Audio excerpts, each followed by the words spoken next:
Olá pessoal, boa noite. Meu nome é Marcos. Eu vou estar fazendo um vídeo aqui.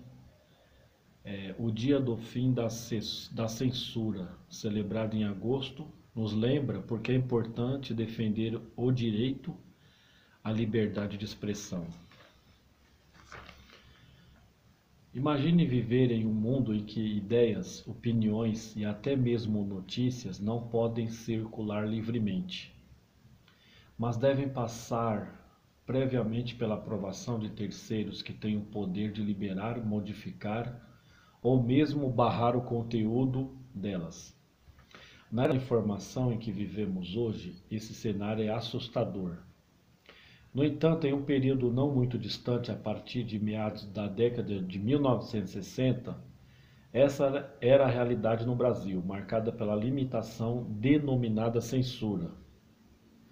No dia 3 de agosto celebra-se o fim da censura no país, pois foi neste dia, em 1988, que ela passou a ser proibida por aqui. Ainda hoje, essa data é importante para lembrar os danos causados pela restrição à circulação de informações e para reforçar a necessidade de preservar a liberdade de expressão em seus mais variados formatos, inclusive digital. Considerando que a informação é um grande veículo de transformação da sociedade, o controle rígido sobre ela faz com que as mudanças ocorram no ritmo definido por quem está no poder. Na prática, a censura é uma verdadeira arma usada para silenciar alguns e dar voz a outros.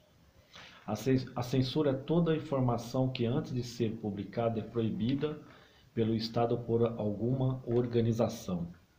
Se alguém quiser dar uma notícia ou falar algo, antes disso chegar ao público, esse conteúdo é previamente analisado para impedir, por exemplo, que a informação chegue à sociedade em sua forma original, explica o cientista político Valdir Pucci.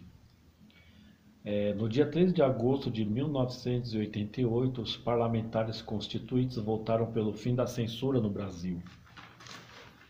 Histórico brasileiro. Infelizmente, a censura não ocorreu apenas em um único episódio na história da política brasileira. Os regimes de exceção no Brasil sempre praticaram uma censura muito forte em vários aspectos da nossa sociedade. A ditadura militar, anos 1964 a 1985, foi o período mais recente de censura no país. Mas não podemos esquecer que durante o Estado Novo de Getúlio Vargas, por exemplo, a censura também era muito forte, a ponto de proibir a divulgação de uma música que continha erros gramaticais, sob a justificativa de que ela poderia atentar contra a educação da língua portuguesa no Brasil, conta Pucci.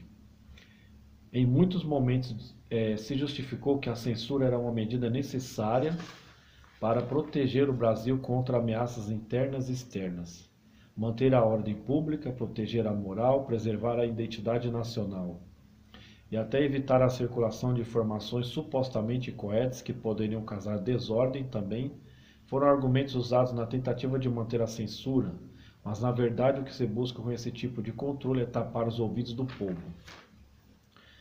Eu estou lendo um pouco rápido aqui para tomar tempo, tá? Para o vídeo não ser muito longo. O decreto-lei de 1970, por exemplo, exigia a apresentação prévia de todo o conteúdo publicado por jornais e revistas, a divisão de censura do Departamento de Polícia Federal, ou então o governo poderia manter uma equipe de censores nas redações para determinar o que poderia ou não ser publicado. A justificativa era para proteger os brasileiros, mas na verdade o governo de então apenas queria controlar todas as informações, escondendo seus erros e maquiando a realidade. Muitas outras leis e episódios semelhantes poderiam ser citados, porém o mais importante é entender as consequências dessas medidas na sociedade. Vamos ver aqui. Ainda hoje é possível encontrar formas de censura, como um político poderoso proibir que fale mal dele. O principal impacto quando nós temos uma sociedade com censura é justamente a incapacidade da sociedade de se tornar crítica, em especial em relação aos seus dirigentes, líderes políticos. Quanto mais censura há numa sociedade, menos ela é capaz de pensar por conta própria, menos ela é capaz de enxergar a realidade como de fato ela é. Sendo assim, essa sociedade passa apenas a reproduzir o pensamento hegemônico que o governo gostaria que fosse retratado pela sociedade. História recente. A Constituição Federal de 1988 garantiu a liberdade de expressão ao cidadão brasileiro e colocou fim à censura, mas ainda hoje, em 2024, uma censura velada pode ser utilizada para mascarar vários acontecimentos, como a prisão de alguém por expressar sua opinião, jornalistas ameaçados e processados por noticiar algo ou a proibição de noticiários publicarem crimes cometidos por parlamentares poderosos. Outro tema que tem colocado a censura em pauta no Brasil é a liberdade de expressão. Nossa Constituição defende essa liberdade desde que ela não fira outros direitos nem coloque os outros em risco. Fazer apologia às drogas ou ao suicídio, por exemplo, é crime, assim como difamar ou ofender alguém.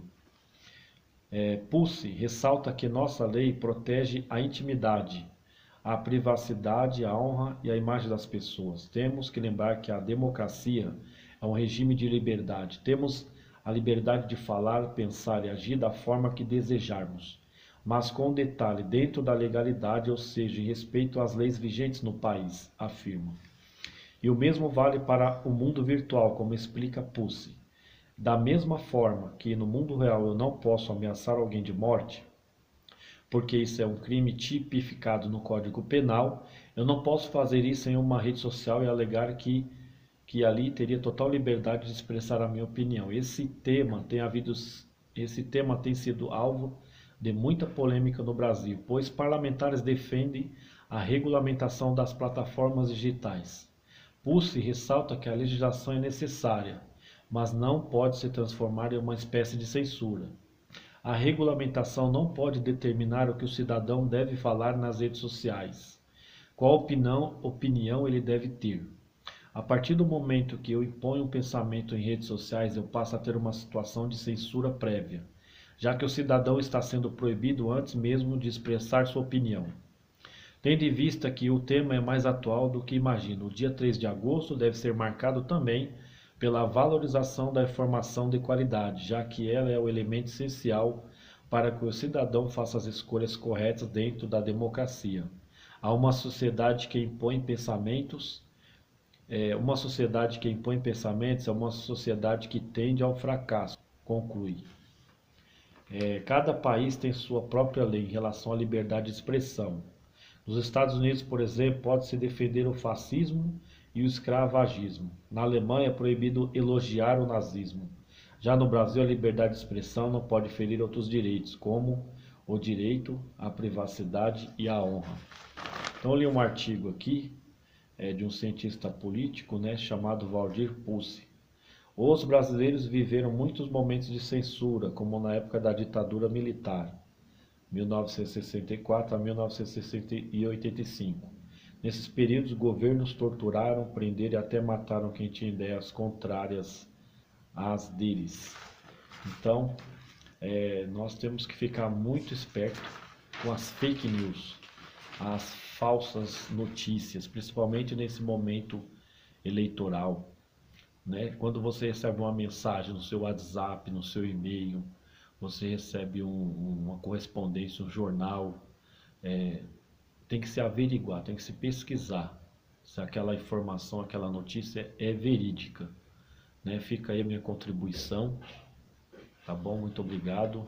E o dia do fim da censura foi celebrado em agosto, no dia 3, do ano de 1988. Tá bom? Muito obrigado. Hoje é dia 24 de agosto de 2024. Fiquem com Deus.